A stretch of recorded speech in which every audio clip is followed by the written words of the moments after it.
Well, now, Arise News analyst Dayo Sobowale is here with us in the studio to take a look at the NPC's demand for an additional 225.2 billion naira to conduct a national census and the imperativeness of Nigeria getting an accurate census data this time around. I want to say thank you very much to you, and let's get it started. My big question, first of all, watching that particular report and hearing the National Population Commission speak about a digital census, I almost had, it's almost reminiscent of the INEC speaking about having one of the most digitally compliant elections we would have in recent time. And when push came to shove, some would say they dropped the ball, and yet they spent quite a lot of money. Eye-watching money. Now we are hearing billions being called left, right, and center.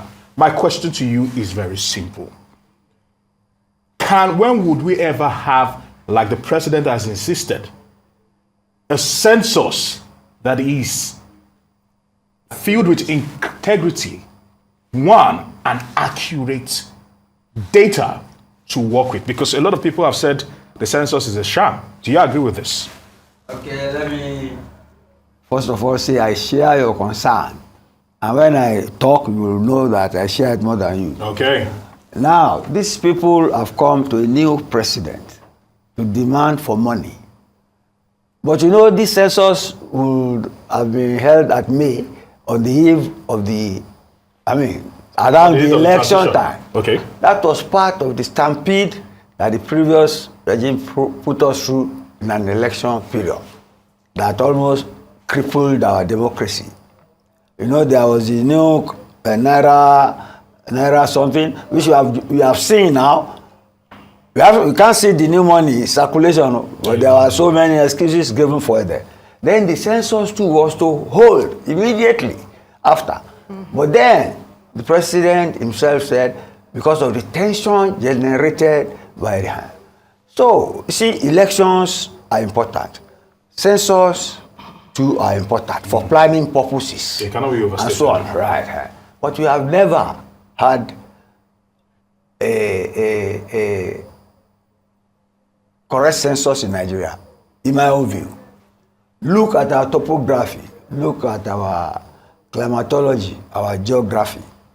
Like the new president said, he said, people are migrating from the rural areas to the urban centers because of poverty and unemployment.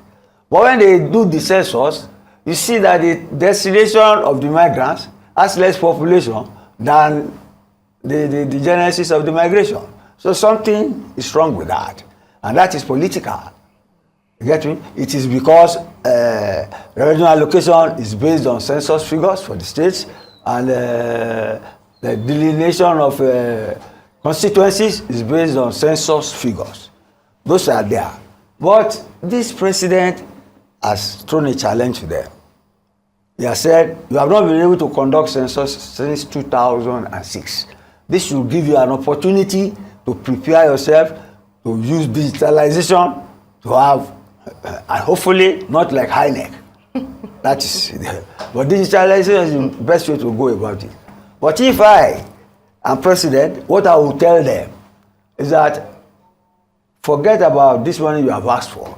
If you have had the census, how would you have done it? Put it on the table. So let us discuss it. So we will know whether you will stay in office or we have a new board so that you can have, because we must get it right. You see, the person that I thought will get it right, I thought because of this northern-south issue, that if you have another president, they will always say the north is more. So when Obasanjo came here, I said this was a brave man. Even Obasanjo did not have the guts to stem that tide.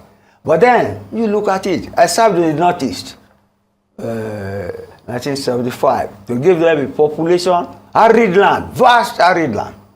You get me? You have neighbors, bordering north, Mali, Niger. Those nations, they have bigger landmass than Nigeria. They have never claimed the sort of population we are claiming in our arid areas. So in Nigeria, that sort of thing. No, but permit me, since you're mentioning that, the reason why But because it portends a lot of danger. No, let me just get somewhere. It portends a lot of danger because there are reports that China are facing a problem in the imminent future because they've also pumped up their numbers, and right now they cannot really account for those numbers. They've said they are more than what they claim to be, and that disparity sometimes unsettles planning for the future. Yeah, but we know in the case of China, they had one family, one child before. But then they noticed that it was depleting. They did not have enough manpower, so they stopped it.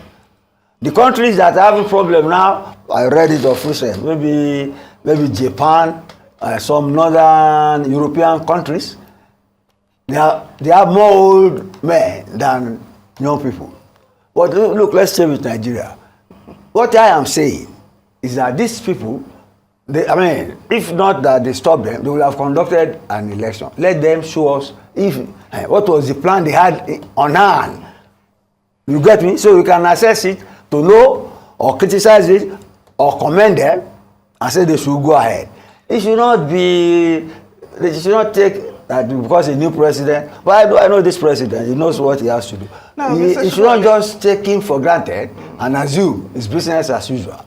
Now, yes. Mr. Sobowale, you've already talked about the political consideration. So you gave that as one of the reasons why we've not had adequate figures in our census in time past. But what about other cultural and religious issues? For instance, some people not wanting their wives or their children to be counted. How do we tackle, those issues so that we can have adequate figures when the new census is conducted? That one, digitalization can take care of that. You do not have, they can use fingerprints. You get me? They don't need to come inside. Before, in the first census, they say they cannot enter harem. Don't be surprised. Those religious people are more technology conscious, especially the Muslims. That is why they have all these terrorist activities. They use modern weapons. They use the phone. They use all these things. You get me? So there are so many statistics we can use to know how many people are in one place. You get me? From people who buy phone from sales, from the internet companies, they have phones, they have the numbers. So modern technology, that is what the president said. That they should use modern technology to assure us that the data they will give us will have integrity, be believable and credible. But my own, I'm still saying it. If the census had been held, what was their strategy? Let us see it before we move on. All right, a very brief question from me. I just want to find out from you. Yes. As it stands right now, a lot of people still believe that we don't hold government officials accountable well enough, that people literally get away with blue murder, as some would say, when it comes to deliverables, and they always chalk it down to one thing or the other. We have an opportunity now. Yes, we do have an opportunity to accountability. Write. Yes. If you tell you the thing had been held, Abi? Yes. Yeah, okay, what was your strategy? Let us see it. Do you get me now? To assess how pragmatic, how feasible it was, and how it has been prepared to face the challenges. One question is beyond strategy.